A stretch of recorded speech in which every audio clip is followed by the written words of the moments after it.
I feel like we're quickly headed towards a scenario where there's going to be a lockout in the WNBA. And this is something I've talked about a few times because Yes. I think the players, they just have a much higher perception around their dollar value worth than the league is Yeah. actually worth.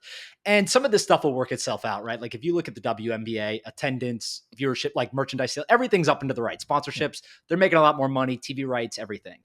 But most people don't understand the dynamic between the NBA owning a large chunk of the business, the owners owning a Yeah. large chunk of the revenue stream, and the players are out there every day. I mean, you just look at what was happening in that 60 Minutes interview. Aaliyah Boston said that she wants commas in her paycheck, $1 million+ essentially, right? And that's not happening Yeah. anytime soon in the WNBA. Like it's just not going to happen. Asia Wilson makes $200,000 a year, and we're going to get to a point where that's going to set in as reality. And I think the players are going to have a really hard time dealing with that because they're going on the road and they're seeing these sold out arenas, but the economics of the league just don't give that opportunity to them. I totally agree with you. And I agree about the maybe inflated sense of one's necessity in the broader conversation. Asia Wilson, I'm reminded of, she did this interview with NBA 2K because she got on the cover of that video game alongside Jason Tatum. And she was asked what her thoughts were being on the cover. And she said, "About damn time, Ronnie." And I was thinking to myself, you are the best player in the WNBA. Sure. I don't know how many of the people who buy this video game, if you weren't there on the cover, were going, "Oh my God, where's Asia Wilson?" What percentage of person who consumes NBA 2K and plays that video game regularly was looking for Asia Wilson on the cover? And yet, I think because it's so touchy and it's so explosive and people are deferential because of some of the gender dynamics, it almost leads to a lot of false feedback and this bubble effect because people in regular media, we're comfortable doing it because we'll dabble in regular media, but we've got our own islands, we've got our own spots. So we can just be honest and say, here's how I feel about it. I think a lot of the people in regular media go, I'm afraid of this league. I'm afraid if I say the wrong thing, I'm going to get this whole outrage storm against me that will make it uncomfortable for me at work and in my social networks. And so I'm just going to leave it alone or say exactly what the consensus is. It's like And that leads, politics. It's yeah. politics, essentially Oh, in professional sports. it's very similar. Yes, it's very similar. It's like politics. And I think it ultimately is not good for the players in the league because it just leads to them getting a lot of fake feedback to the point where they're going, we need to, as a league, fire Christine Brennan. And they have no idea how ridiculous they look when they do that. And they didn't anticipate, I believe, journalists at that point going, okay, hold on now.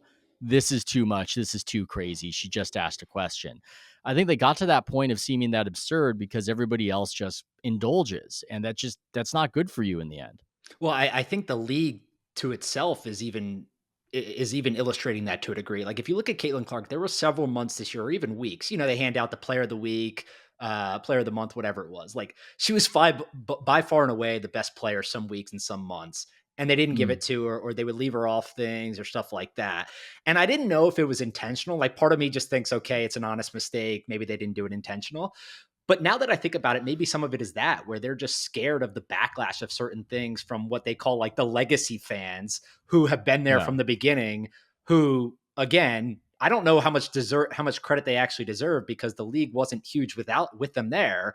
And Which they're you're bringing not all, supposed to admit. I mean, yeah, this whole thing is a bubble. It's so crazy because you can't even admit to how much attention Caitlin Clark is bringing in a way because it's an indictment of what was there beforehand. You can't yeah. admit that The she's one of the WNBA was most growing anyways, is it what you is hear. explosively growing with finals that are six-figure finals. There aren't commas in the finals, even if some people want commas in the paycheck. And so it wasn't really growing. It might have been doing a little bit better, but it was at its most popular when it was immediately launched in the 1990s. And it's largely kind of scuffled along as a subsidiary of the NBA. It might have found its way better, by the way. I think there is something to the idea that when you can't fail, when there's always a backstop against you failing, you might not make certain moves that make sense. And much of what the WNBA has done is to model themselves off of the NBA, which might work for the NBA, but they might have benefited from being differentiated. There's Uh, no doubt that without the NBA, the WNBA wouldn't exist. yeah. Well, yeah, for multiple reasons. And it's just this odd scenario where I think Caitlin Clark is one of the most remarkable cultural sports figures in the new millennium, in part because my perception of the WNBA is of a league that has been on life support for about a quarter century nearly. But you can't admit to how remarkable it is that she suddenly is bringing millions of people to view these games, because then you're committing the media sin of admitting that the league has been in that status, in that station. So the whole thing is just completely, it's so fraught, it's so crazy. I'm going to add another part that nobody likes to talk about, which is that you hear all this criticism now of the Caitlin Clark fans and how toxic and bad they're supposed to be. There aren't a lot of names put to it. I think that there's discomfort with how the Barstool Bros were very early to the Clark phenomenon and helped drive the culture. How Dave Portnoy and the dudes over there at Barstool early in the Iowa phenomenon were all in on the Caitlin Clark situation. I think that brought an entire new audience to college women's basketball. And in my view, it's a cool story. It's a cool story that you wouldn't have thought that this group, this cohort would be that into women's college basketball. And they sampled it and they found themselves really engaged. And a lot of young men were suddenly watching women's college basketball. But I think from the perspective of a lot of people in media and the WNBA, that's a bad cohort and they're bad Yeah. and that's a sinful cohort. So it's just one of these things where we don't even want to admit that that's been part of the popularity story here, because those aren't the fans we wanted. Those are the fans who arrived, but those are not the fans we wanted to arrive in droves. That's what I was gonna say. It's stupid, but I get it, right? Like if you're a fan of a league for 20 years and that league gets no attention, not many people are going to games, they don't have huge TV deals, the players are Yeah. traveling commercial, and then all of a sudden all these new people come in, but not just new people, people that you really don't like to start with. Yeah. Start covering the league, start getting attention on social media, launch podcasts, create content off it, start making money off it.